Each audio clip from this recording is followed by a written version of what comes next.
The story starts with Janaya, with her daughter Arya, living in a small, rundown apartment in a noisy part of the city.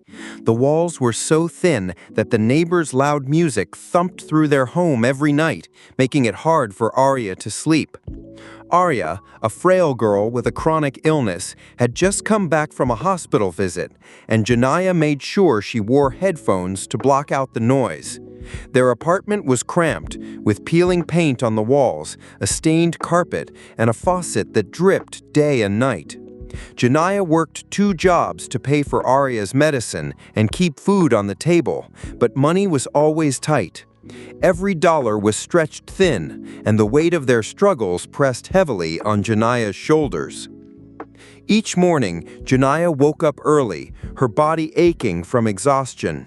She gently bathed Arya, carefully washing around the bandages from her latest hospital stay. The bathroom was tiny, with cracked tiles. "Arya, don't touch your science project," Janaya said softly. "We can't afford to fix it if it breaks." Arya nodded, her big eyes serious. Then she said, "Mom, my teacher asked about my lunch money again. She told the whole class I owe it." Janaya's heart sank, a mix of anger and shame washing over her. How could the teacher humiliate her daughter like that? "I'll take care of it today, sweetheart," she promised, her voice tight. As they left the apartment, Janaya saw Benny, a kind man in a wheelchair who often sat outside their building. Janaya dug into her pocket and handed him a few coins, all she could spare. "Stay warm, Benny," she said with a tired smile. Before she could walk away, her landlady, Mrs. Carter, stormed over, her face red with anger. "You're giving away money when you haven't paid rent?" she shouted. "I've already filed for your eviction, Janaya. You're out if you don't pay soon." Janaya took a deep breath, trying to stay calm. "I'll bring the money during my lunch break today, after I get paid," she said. She added, "Please ask the neighbors to turn down their music. It keeps Arya up at night." Mrs. Carter scoffed, crossing her arms. "They pay their rent. They can do what they want." Janaya bit her lip, swallowing her frustration, and hurried Arya to school. At the school gates, Janaya knelt down and hugged her daughter tightly. "I'll bring your lunch money during my break, okay?" she said. Arya nodded, her face pale but trusting. As Janaya turned to leave, she noticed the principal staring at her, his expression a mix of shock and confusion. She gave a polite hello and rushed to her job at the grocery store, her mind racing with the day's challenges. Rent, lunch money, Arya's medicine. The grocery store was a madhouse when Janaya arrived. Customers crowded the aisles, their carts overflowing. Her boss, Richard, "You're late," he barked, not even greeting her. "One of the cashiers called in sick, so get to your register now." Janaya hurried to her station, her legs aching from her night shift at a diner. Richard and some customers muttered insults as she walked at a normal pace, calling her slow and lazy. Janaya swallowed her hurt, her hands trembling as she started scanning groceries. One customer, a woman with a cart full of items, tried to pay with a benefits card. Janaya scanned the items and said, "I'm sorry, ma'am, some of these aren't covered by the card." The woman's face twisted in anger. "This is ridiculous," she shouted, throwing her hands up. "You're useless." She stormed out, leaving her items behind. Her husband, furious, grabbed a soda bottle and threw it at Janaya as they left. Richard stormed over, his face red. "Clean this up before someone slips," he yelled. The other customers grumbled. Her coworker, Sarah, noticed Janaya's distress. "Hey, I can lend you some money," Sarah whispered, her eyes kind. Janaya shook her head. "Thanks, Sarah, but you need it too. I'll be okay. We're getting paid today." Just then, Janaya's phone rang. It was Arya's school. The voice on the other end was stern. "Arya didn't bring her lunch money, and we noticed a suspicious bruise on her arm." Janaya's heart raced, fear gripping her. "She fell in the tub," she explained, her voice trembling. "I'm coming during my break to bring the money." Richard overheard her on the phone and snapped, "Hang up and get back to work." Janaya pleaded, her voice desperate. "I need a 30-minute break to go to the school." Richard rolled his eyes but agreed. 30 minutes, that's it.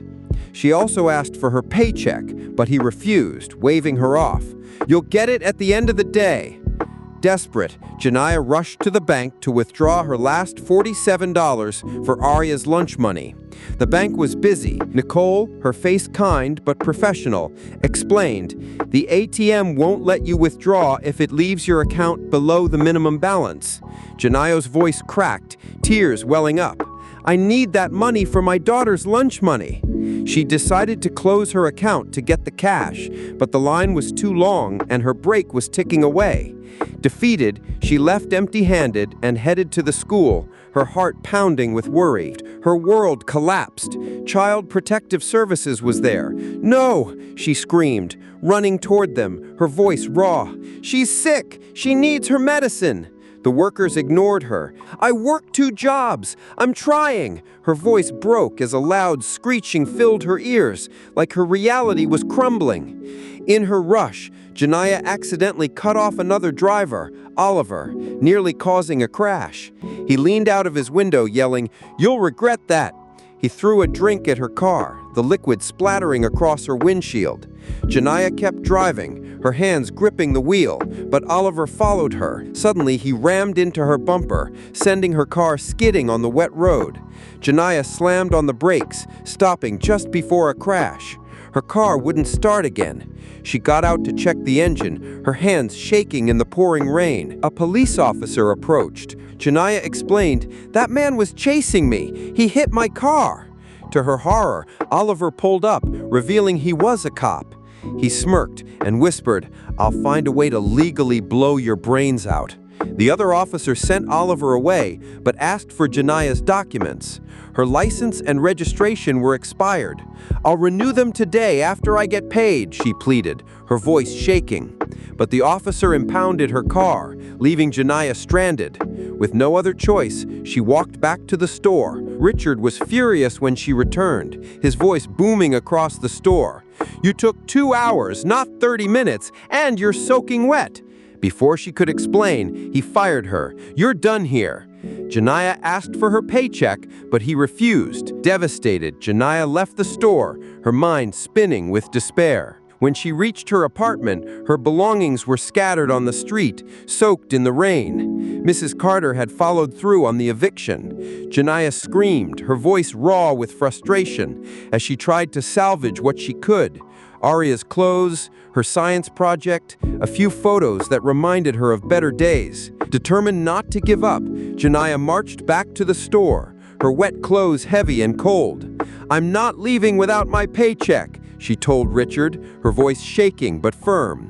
Before he could respond, a man burst into the office, reading Janiyah's name tag. "Where's the cereal?" he demanded, his tone sharp. Suddenly a second man appeared, pulling out a gun. "Open the safe," he shouted at Richard. They demanded Janiyah's bag to hide the money, but she refused. It held Arya's medicine. In the struggle, Janiyah grabbed the gun from one robber and shot him, the sound deafening in the small office. The other fled, leaving the first man bleeding on the floor. Richard, instead of thanking her, accused her of orchestrating the robbery because the man knew her name. "You set this up," he yelled, calling the police. Janiyah's mind felt like it was unraveling, a dizzy blur of fear and anger. She couldn't take Richard's accusations anymore. In a moment of blind rage, she shot him too, the gun shaking in her hands. Grabbing her paycheck, she ran to the bank to cash it, her heart pounding.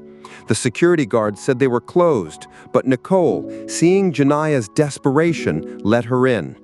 The teller asked for ID, but Janiyah's documents were with her impounded car. "Please," she begged, explaining her situation, her daughter, the lunch money, the eviction. The teller refused, and Janiyah, at her breaking point, revealed the gun. The teller hit the emergency button, and Nicole got a call from the police. Mistaking Arya's science project for a bomb, Nicole told them Janiyah was dangerous, her voice trembling with fear. At the store, detectives Raymond and Grimes reviewed the security footage, which clearly showed Jania's actions. Sarah defended her, saying Jania would never do this. She's just desperate.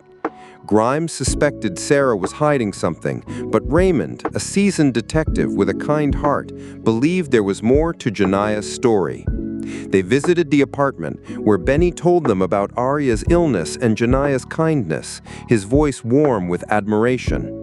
Mrs. Carter refused to let them search the apartment, but they found Arya's medicine among the evicted belongings, carefully labeled in a plastic bag.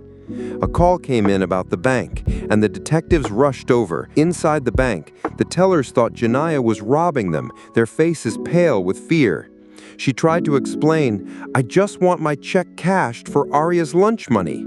Her voice cracked, tears streaming down her face. Nicole, calm and steady, instructed the teller to give Jania only her check's amount.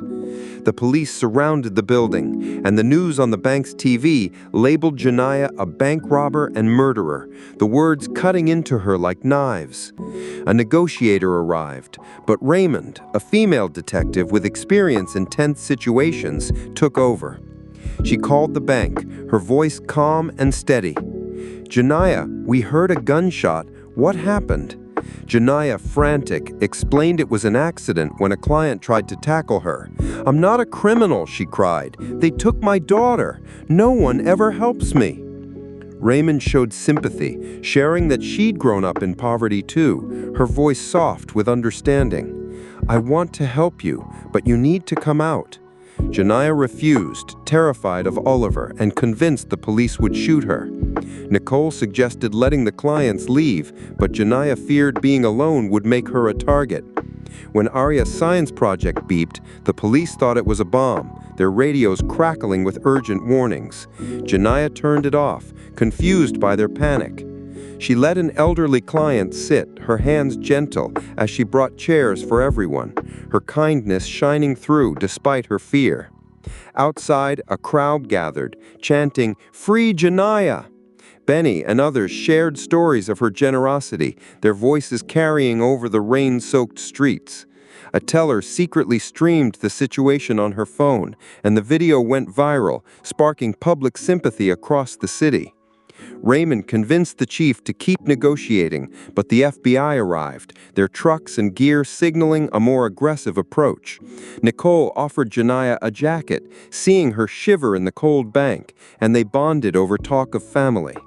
Nicole promised to care for Arya if Jania surrendered, her voice warm and sincere.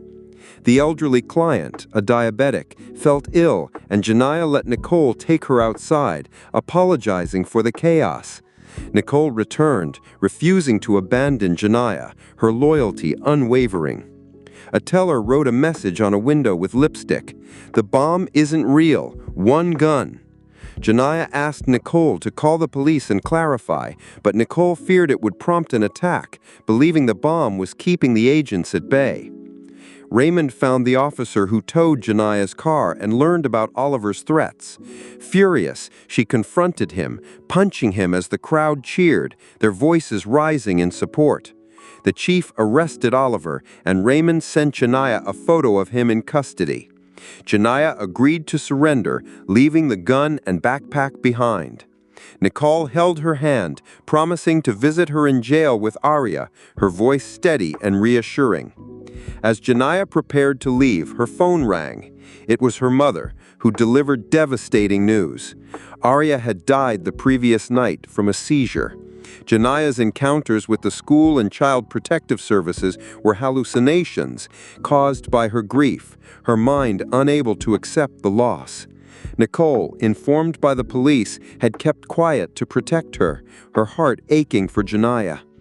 As Jania processed the truth, she imagined the FBI storming in, guns blazing, her mind spiraling into panic. Nicole gently brought her back to reality, her voice soft and grounding.